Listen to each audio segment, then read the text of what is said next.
Salve galera, beleza? Tudo bem? Como vocês estão? Estava na área.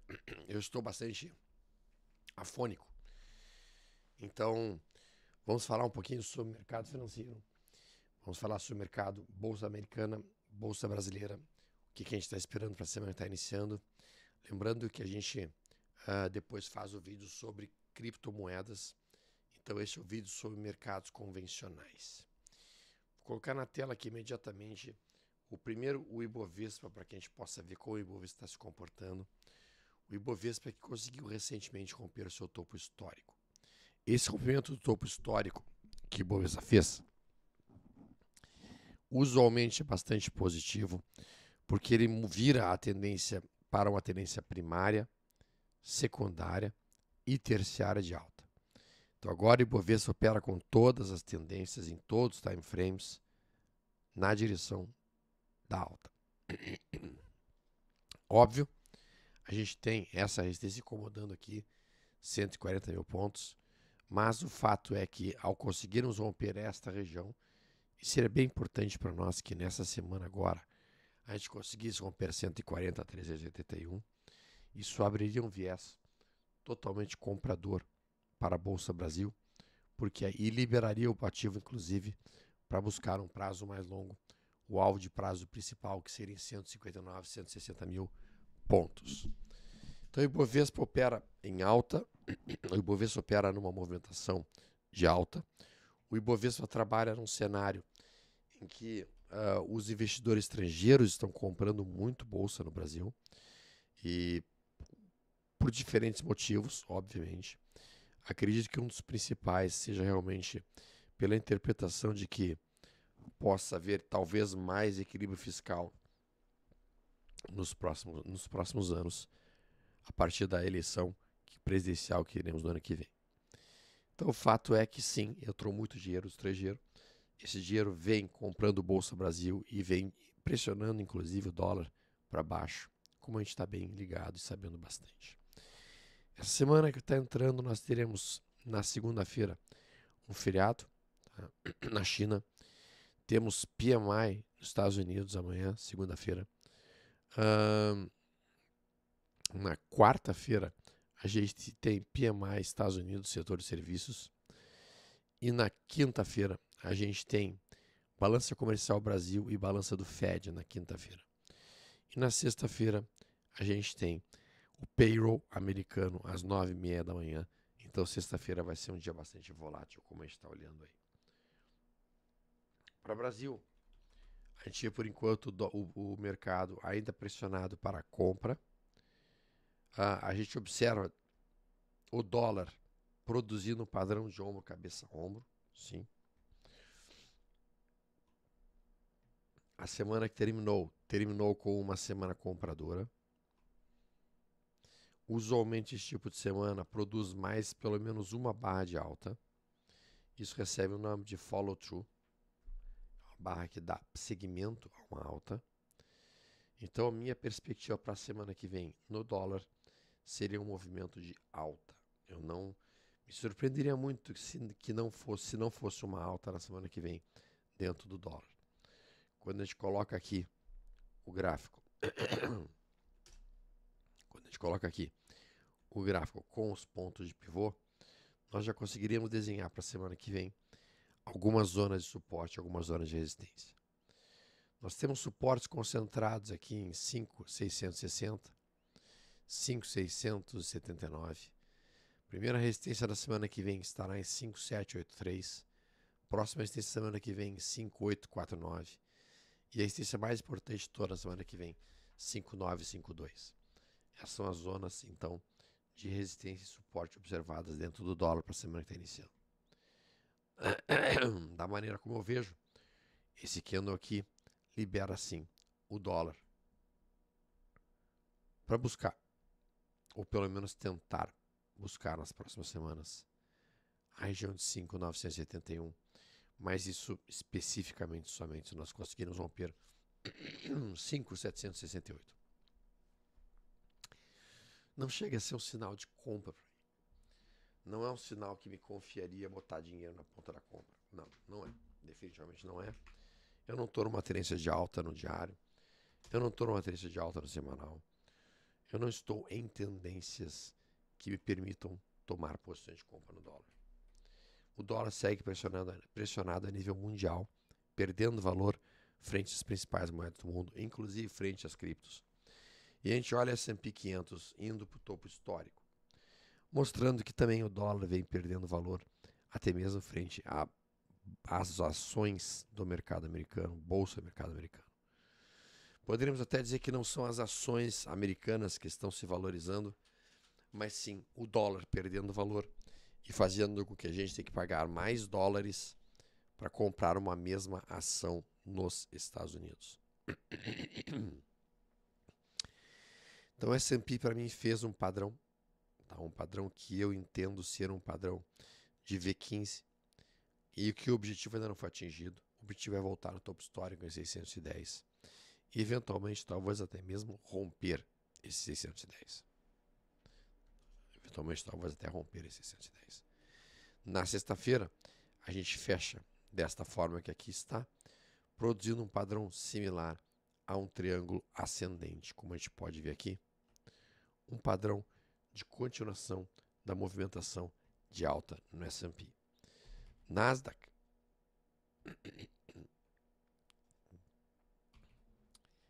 Nasdaq, isso aqui é a NASD 11 vista aqui no Brasil, tá? NASD 11 vista no Brasil também faz o mesmo padrão de V15, o objetivo de retornar para a zona de 18,55, produção de um V15 e retorno praticamente reto. A gente fez uma barra meio ignorada na semana passada, rompemos a semana anterior, isso literalmente quebra o stop de todo mundo que vendeu, empurraria a NASD também para a região de 18,55. O que está muito próximo do seu topo. Vocês verão vários ativos na bolsa americana, cumprindo padrões gráficos muito similares a esse aqui.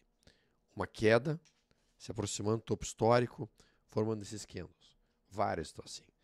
A gente tem, por exemplo, a Chef, nessa situação, sendo que isso aqui é o topo histórico do ativo, e o rompimento desse topo histórico poderia acionar mais um ciclo de alta bem importante na Chef Warehouse. A gente fez aqui um padrão de barra meio ignorada que não foi rompido, logo depois um inside bar. Isso aqui já me interessaria como um trade na altura da máxima dessa semana que terminou, 64,72. E eu colocarei meu stop aqui abaixo de 60,50 e largarei meu alvo essa amplitude toda para cima. Meu alvo ficaria nessa situação lá em 84. É um alvo de quase 28% para cima. Então o Chef já me chamou a atenção para a semana que está iniciando. SFM, Sprouts Farmer. Para mim é um lindo cup and handle. Lindo. Absolutamente indefectível. Prestes a ser rompido dentro de um enorme canal de alta em uma empresa que tem múltiplos resultados cada vez melhores. Então essa é uma empresa que ao romper essa região para mim vai gerar um ótimo sinal de entrada, a ruptura de 178,99. Meu alvo mínimo se atingir a região aqui em 223, o que já daria também quase uns 28% para cima. Para quem se lembra do nosso vídeo sobre a nossa grande aposta para 2025, nós havíamos colocado as principais datas de inflexão do mercado americano para 2025 como sendo 7 de abril, que nós íamos ser um fundo importante do mercado americano esse ano. Isso aqui foi dito em janeiro desse ano. E outro ponto que eu chamei a atenção, um mês potencialmente forte, junho de 2025. A partir de 1º de junho, ficarei atento a compras 24 a 6 de julho. De 24 até mais ou menos 4 de julho, talvez o possível topo intermediário. Mas para mim o mercado deve, nessa semana, acionar fortes compras em vários ativos, pelo meu estudo de ciclos. A gente tem, dentro desse mesmo setor de alimentos saudáveis, PFGC, Performance Food Group, também fazendo o mesmo padrão que o próprio S&P, que o próprio Nasdaq, fez um recuo, tocou essa região, está prestes a romper topo histórico, criou um 2-3 de compra aqui. Eu já ficaria atento para tomar uma posição a partir desse 1, 2, 3 de compra. Meu stop ficaria, nesse caso, abaixo de 82,90. E meu alvo seria no mínimo 2 vezes esse risco para cima, em 104,86. A gente tem a ODD, Audit. Para mim, esse papel está fazendo um rompimento de uma zona de acumulação de longo prazo. Rompeu, recuou, pullback, formou 1, 2, 3. Agora é um mastro de bandeira. E da forma como eu leio, o alvo seria puxar isso aqui para cima, indo para 122 como alvo em Audit. A gente tem MELI, inclusive a MELI tem BDRs, que podem ser operadas aqui naturalmente. MELI, Mercado Livre, ótimo canal de alta, bonito canal de alta, sombra aqui, barra bem ignorada, inside bar, estou muito atento à ruptura da máxima desse candle aqui em MELI, para dar continuação para a movimentação de alta. MELI 34, que é a BDR aqui do Brasil, está nesse ponto exatamente igual ao cenário do gráfico dolarizado, da ação original, ativo mãe, e eu ficaria atento, sem dúvida, à ruptura dessa máxima, porque isso seria um mastro de bandeira na MELI 34. Se o dólar subir, as BDRs se valorizam muito, então a gente tem que estar atento a todas as BDRs dessa semana, porque se acontecer realmente uma alta do dólar, essas BDRs subirão forte. WPM, para quem gosta da tese de metais preciosos, essa é uma empresa que trabalha com metais preciosos, está em cima do seu topo histórico, dentro de um enorme canal de alta. Rompeu a linha mediana do canal, fez o pullback e agora está prestes a dar um procedimento de alta, um prosseguimento da sua alta. Se romper essa região, eu entendo que isso aqui vai ter marcado metade do movimento e eu desenharia tudo isso daqui para cima alternado, buscando o alvo médio na região de 107. Mas de fato mesmo, meu alvo final está em 138 para a WPM, que é a Wheaton Precious Metal. Aí nós estamos falando de ouro, estamos falando de prata, estamos falando de platina, uma série de metais preciosos que elas trabalham. Além disso, a JG Gallagher Gallagher, adora essa empresa, fundamentos fantásticos, uma empresa que tem ótimos números. É óbvio que eu prefiro comprá-la quando ela está com o seu estocástico lento sobrevendido. Não é o caso. Eu gosto de comprar quando ela está aqui, aqui e aqui. Nesse momento ela não está fazendo isso. Ela não me permitiu esse luxo de estar sobrevendida. Tá? Mas ela forma um 1, 2, 3 de compra. E esse 1, 2, 3 de compra me permite, como trader, cogitar uma entrada em AJG em 336. Nesse caso, meu stop ficaria abaixo de 317. E neste caso, meu alvo fica sendo 2 vezes mais para cima. Então nós estamos falando de um alvo de quase 10% para cima em 378 para a AJG Gallagher Gallagher. O que mais? Bom, então com isto, esta daqui, Lilly. Essa é uma mega empresa dos Estados Unidos. O market cap dela vai na casa de quase 900 bilhões de dólares e ela está em cima de um mega suporte. Os institucionais estão acumulando fortemente Lilly nessa região de preço, comprando o que podem e o que não podem dela. Lilly, então, para mim, formando esse 1, 2, 3 de compra em cima da zona de suporte, eu tenho que comprar aqui. Meu stop fica abaixo dessa região de 670 e meu alvo está em 970. Então está falando de um alvo quase 27% para cima dentro desse retângulo que ele está operando, sendo que isso não é qualquer empresinha, né? Nós estamos falando de Lilly, uma das maiores empresas do setor farmacêutico mundial. Muito bem. Dito isto, ela tem também BDRs, que seriam estas, Lilly 34. Vejo que o meu preço médio aqui, eu tenho feito DCA em cima de Lilly 34. Gosto muito da ideia de DCA, muito, nessas ações, nessas BDRs. Sou um fã, confesso disso. Tenho DCA em Booking, por exemplo. Isso aqui é um DCA, estou comprando há 102 dias. E vou continuar comprando todos os dias um pouquinho dela. Então eu vou fazendo DCA nas diferentes ações. Microsoft também estou com DCA. Tô comprando.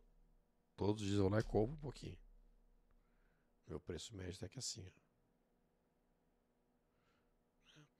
Então eu vou fazer essas compras de DCA nela. Assim como eu faço essas compras em Coin 11. Coin 11 é uma ETF em criptomoedas que paga em torno de 2% de dividendos ao mês. Então entra dividendo, compro mais. Todos os dias eu tô tentando comprar um pouquinho de Coin 11 e botando no bolso as minhas Coin 11 para ter realmente uma carteira que pague bons dividendos para mim. Gosto muito dela. Gosto muito dessa ideia. ETFs de criptomoedas. Certo? Quando a gente olha ali os ativos principais que eu estava prestando atenção para o ano, eu tinha dito que eu esperava que os primeiros 3 meses seriam de queda até meados de abril, depois uma alta forte, com alta acelerando a partir do segundo semestre, que é o que a gente está entrando agora. Mas os ativos principais que eu mencionei não estão indo bem por enquanto. Eu falei em Marex e eu falei em Enova. Vamos lá como é que está a Marex. Marex está nessa situação aqui em relação a janeiro deste ano, que foi quando a gente mencionou no nosso vídeo, ela está com 37%. Eu falei em Enova, que em relação a janeiro deste ano, está praticamente do empate, menos 3,9%. Eu falei em HMY Harmony, que em relação a janeiro deste ano, Harmony está com 71% de valorização. Eu falei em CRS, Carpenter Technology, que em relação a janeiro deste ano está nesse momento com 36% de valorização. Eu falei em C1, Clearwaterhouse Analytics. Esta aqui está, neste momento, com menos 17%. Eu falei em Fortinet. Essa era que já mais atenção neste ano. Fortinet, de janeiro até agora, 7%. Eu falei em GoDaddy. GoDaddy, de janeiro até agora, não está indo muito bem. Está com menos 8%. Eu falei em Palantir. Essa a gente sabe que está indo muito bem. De janeiro até agora, a Palantir já está entregando 74%. E essa semana tem jeito realmente de romper o topo histórico e acelerar. Eu falei em Mnet. Arista, esse gráfico aqui está modificado, tá? Isso aqui não aconteceu esse efeito, tá? Então, tá meio zoado esse gráfico aqui. Eu falei em Vist, empresa de setor de energia elétrica da Argentina. Até o momento, ela está menos 10, não está bem. Eu falei em P6, empresas de energia elétrica dos Estados Unidos da América. De janeiro até agora, ela está com 41% de valorização. E depois eu falei de JEV, Vernova, que de janeiro até agora está com 32%. Depois eu falei de ELMD. Eu não tenho o gráfico aqui. Falei de PRCT. Essa era a lista que eu já colocado. Falei de CAT, DVA, VCL e ADMA. PRCT não foi uma boa chamada. Ela não está evoluindo bem por enquanto. Na verdade está com prejuízo. 30%. CAT, Caterpillar. Eu pensei e imaginei que o setor de construção dos Estados Unidos seria mais ativado pelo Trump, mas por enquanto está com menos 5%. Não terminou o ano ainda, é bem verdade. DVA, essas ações todas eram para ficar segurando o ano inteiro, sim, de fato, essa é a minha ideia. DVA até o momento está com 0 a 0, 0,72. Vissel também não foi um call bom até agora. Não foi uma ideia muito boa até agora. Né? Naturalmente, assim, essa composição que eu procuro criar no início de cada ano, tá? Não é recomendação de compra, não estou aqui fazendo recomendação de compra, são apenas os ativos que eu estou olhando, os ativos que eu vou operar e ativos que eu coloquei na minha carteira. Mas eu gosto de colocar, basicamente, esses ativos assim, de forma que fique bem claro o que eu estou me posicionando, o que eu estou vendo como atraente ou não. Tá? É claro que de tempos em tempos isso vai mudando, como a gente tá vendo. Mas até que o resultado tá indo muito bem para esse ano, um ano 2025. Tá sendo bem interessante. Bom, então por hoje era isto. Nós nos veremos. Ah, tem um ativo aqui, MRX. Olha que bonito. Topo histórico, pullback, trap. Gráfico diário mostrando um trap em cima do fundo anterior. Esse é um swing trade que eu quero iniciar, provavelmente amanhã, na ruptura de 43,60. Meu stop fica abaixo de 40,60. E meu alvo 2 vezes meu risco para cima. 49,45, que é o topo histórico anterior, quase 11%. Isso é um swing trade em Marex. Galera, que vocês tenham uma ótima semana de trades. Amanhã nós nos veremos, se Deus quiser, no Café Tricoações, às 3 da tarde, aberto para todo mundo. Já deixo o convite aí. Para a gente falar de Bolsa Americana, Bolsa Brasileira, petróleo, ouro, criptomoedas. Um assunto que vocês quiserem conversar. Um abraço, até mais. Tudo de bom.